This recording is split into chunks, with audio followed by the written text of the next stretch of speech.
Hola, yo soy Pilar Orduña, responsable de Acción Humanitaria en Oxfam Intermón, y hoy tengo el placer de conversar con Evaba Hameida, a quien seguro que muchos de vosotros y de vosotras ya conocéis. Es una reconocida periodista, en la actualidad es redactora, creo que de Radio Televisión Española, y seguro que la conocéis porque tiene numerosos trabajos sobre migración y sobre derechos de las mujeres. Hola, Evaba, buen día. Hola Pilar, ¿qué tal? Buenos días. Evaba, estaba revisando el título de esta conversación que tenemos, ¿no? Que es la pregunta si tiene solución el hambre. Y me he quedado pensando en lo paradójico que es que todavía a estas alturas nos estemos haciendo esta pregunta, ¿no? En el pleno siglo XXI, en el pleno florecimiento de la inteligencia artificial y cuando estamos viendo viajes privados de gente supermillonaria al espacio, cuando se están dando grandes avances científicos, tecnológicos, que eran impensables, ¿no? Hace unas décadas. Y sin embargo, la realidad nos confronta y tristemente nos obliga a seguir hablando de hambre, ¿no? Actualmente hay más de 250 millones de personas en el mundo que no tienen nada que llevarse a la boca. Y estas cifras, además, no paran de crecer. Decimos que el hambre extrema tiene su máxima expresión en el Cuerno de África, donde ahora mismo, leía hace unos minutos, el dato de que hay 40 millones de personas en una situación que es crítica, ¿no? Y esto es un resultado de muchos factores y muy distintos, pero que en último término se trenzan, ¿no? Y son, por ejemplo, la sequía, la inflación, los conflictos, en fin. Hoy nos acompañas de Baba porque además tú conoces esta zona. Tú estuviste con el equipo de Oxfam Intermón en Somalia hace unos meses y bueno, pues como decíamos, ¿no, Baba? Es increíble que a estas alturas de la historia no solo es que todavía haya hambre, sino que además va en aumento, ¿no? Y hace también unas semanas publicamos una nota de prensa en la que aportábamos un dato que es alarmante, que cada segundo en el Cuerno de África el hambre se cobra una vida, cada 28 segundos, perdona. Sí, la verdad es que tú has dicho todos los datos y los datos impactan, pero parece que no somos conscientes realmente de las dimensiones del hambre. Yo hasta que no viajé con vosotras al Cuerno de África, especialmente a Somalia, no me di cuenta de las dimensiones y de la gravedad eh, y de la existencia también del hambre, porque hablamos muchísimo de hambre, decimos tantas veces esa palabra, como dice Martín Caparrós, que ya o lo frivolizamos o ya no nos alarmamos o ya como que ya no le damos la dimensión que tiene. Quizás tenemos que hablar más de que hay personas que no tienen nada que llevarse al estómago, ¿no? Y para mí ha sido muy impactante porque realmente no era consciente de esa pandemia, de esa epidemia, de esa enfermedad, de que el hambre realmente mata y está matando cada segundo, ¿no? En lugares como en el Cuerno de África. Hablamos de las guerras, hablamos de las catástrofes naturales y también allí también me di cuenta del papel que tienen los medios de comunicación y cómo nos hemos acostumbrado tanto al hambre que lo hemos llegado a normalizar y se ha convertido en un tema que no está en la agenda mediática y que no le damos suficiente visibilidad ni la suficiente importancia ni hablamos del hambre. Entonces, cuando realmente de lo que no se habla no existe, pues parece como que el hambre no es un problema del mundo actual y desgraciadamente sí que lo es. Lo es. Así es, y es real, ¿no? Es cierto, además, Cebaba, como dices, y tú lo has visto, ¿no? Con tus propios ojos en Somalia, un país donde casi la mitad de la población, que se dice muy pronto, ¿no? El 40% está sufriendo hambre extrema por la peor sequía que están sufriendo de los últimos 40 años, ¿no? Son cifras terribles, ¿no? Pero bueno, aquí, Baba, no hemos venido a hablar del problema, sino para focalizarnos en la solución. Porque sí, el hambre tiene solución, más bien soluciones. Y yo creo que tú has podido ver algunas de estas soluciones que además son mucho más sencillas que mandar un cohete al espacio, ¿no? O que la inteligencia artificial. Cuéntanos un poco, Eva, de lo que pudiste ver en Somalia. Pues en Somalia, por ejemplo, algo tan sencillo como instalar un pozo en una aldea hace que una aldea reviva. Da vida a una población que tiene una costumbre y una vida ancestral nómada y son ganaderos, son familias que tienen sus animales que se van moviendo. Había un estilo de vida nómada del que ya hablaremos y que ahora se está viendo amenazado. Y entonces el simple hecho de instalar un pozo de agua, que la bomba de energía solar con la que se saca el agua hasta un depósito que esté en altura y que se pueda llevar ese agua a un invernadero, se crea un sistema de regadío, pues eso hace que un pueblo pueda vivir, pueda mantenerse. Y una de las historias que a mí más me impactaron y que trajimos y que contamos aquí fue la historia de Ali Shira Omar Kasus, que ha vivido ya varias sequías, que no se ha recuperado de una sequía a otra y que desde hace 2 años él está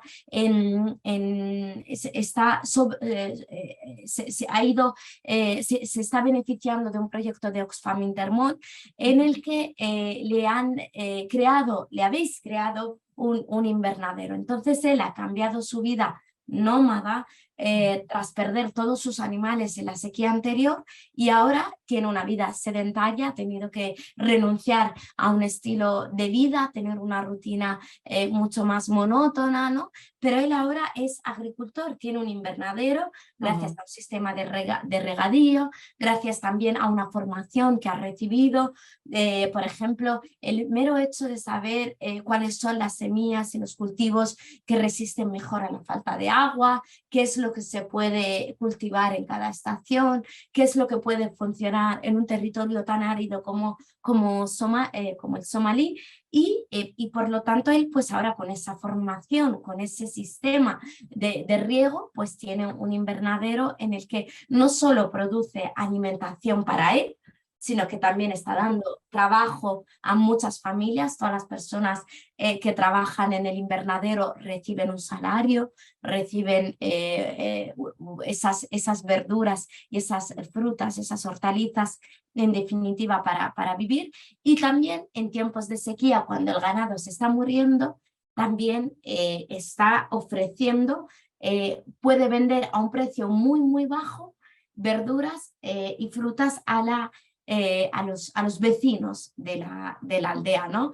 Pues Ali Shira Omar jamás habría imaginado vivir una vida sedentaria, pero gracias a ese proyecto de Oxfam Intermón que lleva 4 años en marcha, pues es un ejemplo de las soluciones, de las inversiones que se necesitan para poder frenar la hambruna, porque gracias a esa iniciativa, pues él ahora está pudiendo salir adelante en un territorio inhóspito, en un lugar que se ha ido desertificando, pero él por lo menos tiene garantizada ahora la comida para sus 11 hijos y además a la de las familiares de las 6 personas que trabajan con él en ese invernadero. Muchas gracias, Eva. Eso es, ¿no? Esta búsqueda de soluciones. Desde Oxfam Intermón nos focalizamos y además ponemos todos nuestros esfuerzos siempre en esas búsquedas de soluciones, ¿no? Que permitan a la gente, especialmente a las personas que se encuentran en situación de mayor vulnerabilidad, vivir con dignidad y también cubrir sus necesidades básicas, ¿no? De todas formas, somos muy conscientes, ¿no? De que el hambre en el mundo no termina con estas acciones puntuales o locales, que pasan por estas opciones como la que nos contabas, ¿no? De la instalación del invernadero o de rehabilitación de sistemas de agua, sino que sabemos que requiere de otras acciones a distintos niveles, ¿no? Y estamos pensando en, cuando digo a distintos niveles me refiero a cambios estructurales, ¿no? Que pasan por decisiones políticas como cambiar el modelo de producción, ¿no? Que perjudica a la pequeña agricultura, pero que sin embargo premia a las multinacionales. Pasa también por soluciones como luchar contra el cambio climático y compensar también a los países que están sufriendo ese cambio climático con fondos para que puedan hacer frente a esas emergencias y también facilitar la tecnología, facilitar las herramientas necesarias, no sé, condonar la deuda, regular las especulaciones del mercado, en fin, hay muchas otras soluciones necesarias, ¿no? Que como decíamos antes, igual que con las causas, también todas estas soluciones a los distintos niveles se trenzan para conseguir soluciones duraderas y sostenibles. Es muy impactante, sobre todo, ver la responsabilidad que tenemos en el primer mundo, ¿no? Por ejemplo, al hablar con Adil El-Mahi, vuestro portavoz en Somalia, él nos decía que hay varios factores. En primer lugar, que la población, sus medios de supervivencia ya se han reducido porque hay sequías recurrentes. Entonces, no les da tiempo recuperarse entre una sequía y otra. Luego estamos hablando de que cuando nosotros estuvimos en enero, ellos llevaban la 5ª estación de lluvia fallida que ha provocado estas consecuencias de seguridad alimentaria. Pero también nos aportaba datos que tú dices que van más allá de las fronteras de Somalia, y es que él, por ejemplo, nos ponía el ejemplo, ¿no? Que si nos fijamos en que la India o Estados Unidos aportan el 45% de los gases de efecto invernadero, frente, por ejemplo, a países como Somalia, Kenia, Etiopía, en el este de África, ¿no? Que apenas suman el 0,02% de las emisiones, ¿no? Que afectan al clima. Y sin embargo, son los primeros países en sufrir estas consecuencias del cambio climático, ¿no? O sea, que yo creo que eso nos tiene que hacer reflexionar sobre el impacto de nuestra vida. Nuestra forma de vida está teniendo un impacto directo en la forma de vida de otros países, países que además no tienen herramientas para hacer frente a esto. Por eso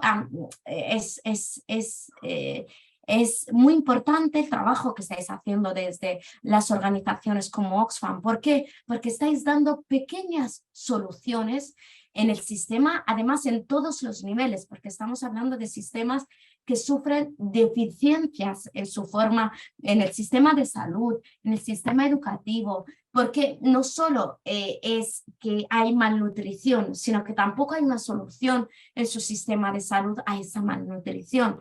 Entonces, es verdad que es muy importante el papel que estáis desarrollando las ONGs para poder dar una respuesta al hambre. Y sin embargo, tampoco, ¿no? Lo que nos decía, por ejemplo, Adil, era que todas las ayudas que llegan no son suficientes para dar una respuesta eficaz al hambre. No es una respuesta que se necesitan muchas más herramientas, una respuesta además a nivel global, una respuesta que esté coordinada y de la que todo el planeta tiene que aportar, ¿no? Porque no es solo Somalia, porque si seguimos contaminando sin tener en cuenta nuestra forma de vida, sin cuestionarnos nuestra forma de vivir, pues tampoco va a servir de nada, ¿no? Porque al final, y con otro elemento también, Pilar, que yo, por ejemplo, me hizo reflexionar mucho, porque yo también he cubierto la guerra de Ucrania, ¿no? Pues como guerras que nos creemos que su impacto sobre la inflación, su impacto sobre la economía, porque es una guerra que se está llevando a cabo en territorio europeo, nos está impactando solamente a nosotros y no somos conscientes de que esa guerra está matando, ¿no? en el Cuerno de África. ¿Por qué? Porque también son países que importan en un 90% de sus cereales del puerto del Mar Negro. Y entonces al final con que es una guerra en Europa, que le estamos dando sus dimensiones, por ejemplo, mediáticas, ¿no? Yo creo que aquí sí que estamos tratando de contar la guerra de Ucrania, sin embargo, no estamos contando cómo esta guerra impacta directamente en la supervivencia en África. Absolutamente, ¿no? Los efectos, ¿no? del conflicto en Ucrania y la repercusión que esto tiene, ¿no? en los países del Cuerno de África, que como tú decías, la mayor parte de ellos tienen una alta dependencia del cereal que importan de estos países. Y es verdad en general que se habla muy poco del Cuerno de África. Es cierto que hay crisis que son más olvidadas, ¿no? para los medios de comunicación.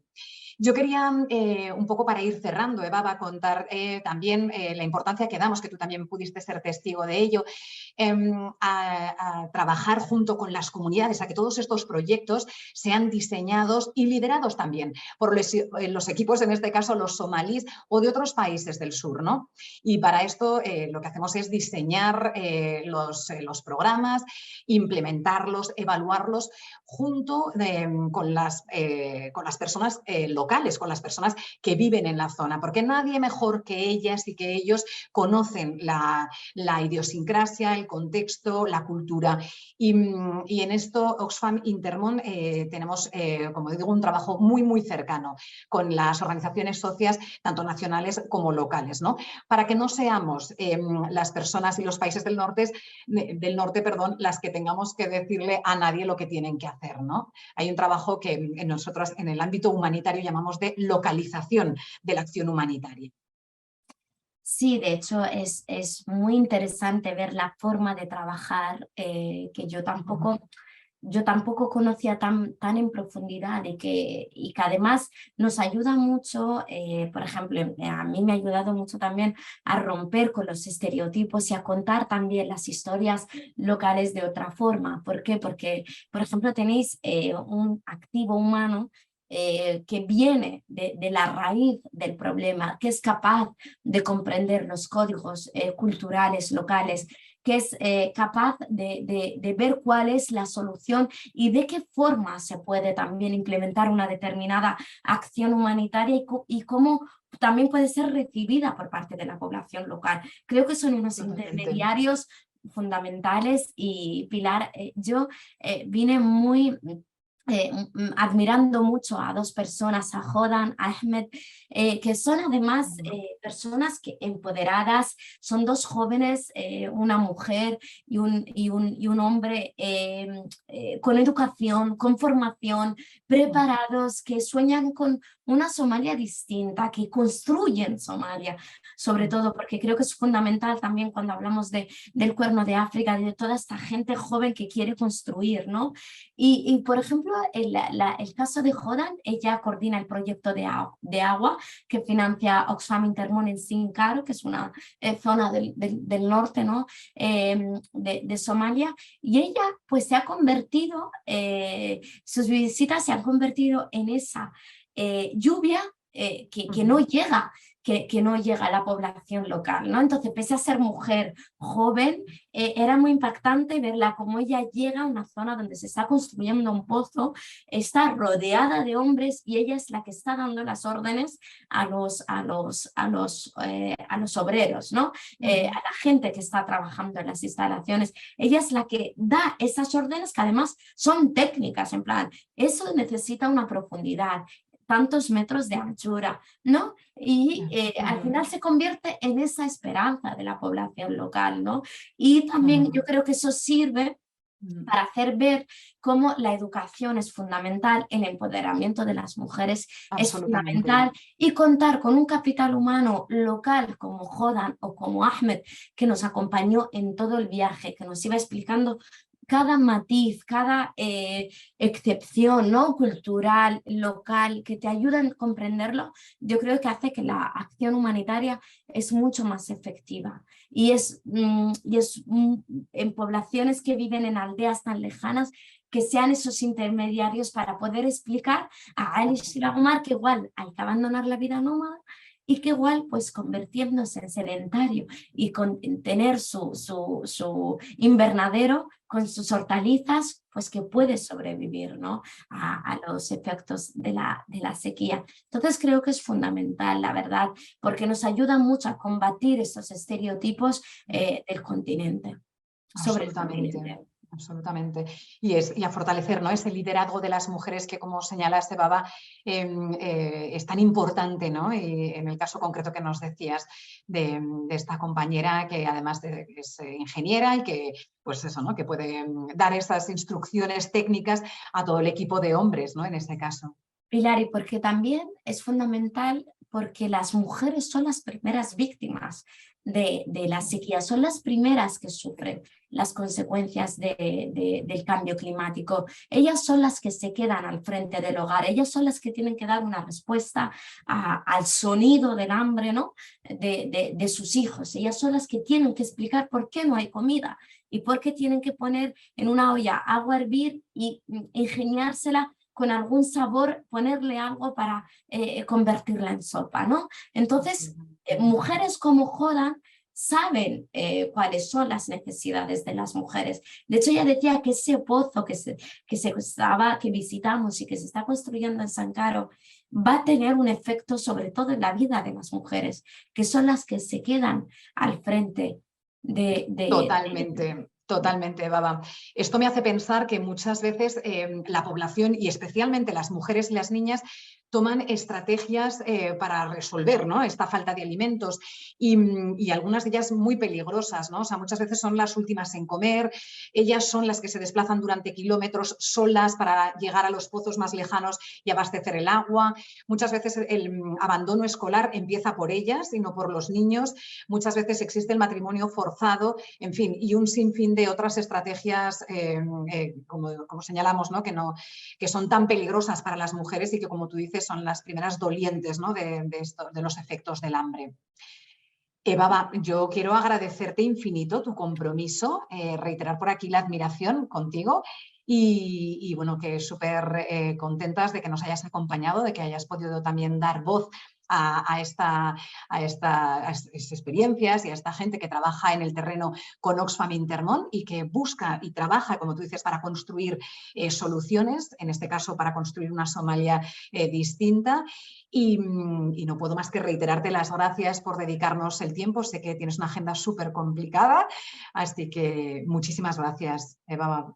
Gracias a vosotras, Pilar. La verdad que yo creo que como periodista, acompañaros, visitar vuestros proyectos, ver la forma también de trabajar, que yo creo que es, ¿no?, de ir de la mano a veces medios y organizaciones. Yo creo que sin una organización como Oxfam Intermón jamás habría podido visitar Somalia ni conocer aquella realidad e incluso despojarme, ¿no?, de esa mochila, pese a ser africana, muchas veces llena de estereotipos, ¿no?, y de prejuicios, ¿no? Entonces yo estoy muy agradecida a aquella cobertura que además nos sirvió mucho luego para poder explicar y para poder contar, para poder servir también de altavoz porque a los que tienen voz pero que desgraciadamente como que no queremos escuchar, ¿no? Como que son realidades que dejamos que aislamos cada vez más, ¿no? En ese mundo que cada vez nos miramos más al ombligo, ¿no? Y dejamos de ver lo que pasa más allá de nuestras fronteras. Así que muchas gracias a vosotras por la oportunidad. Los trabajos están en la web de Radio Televisión Española.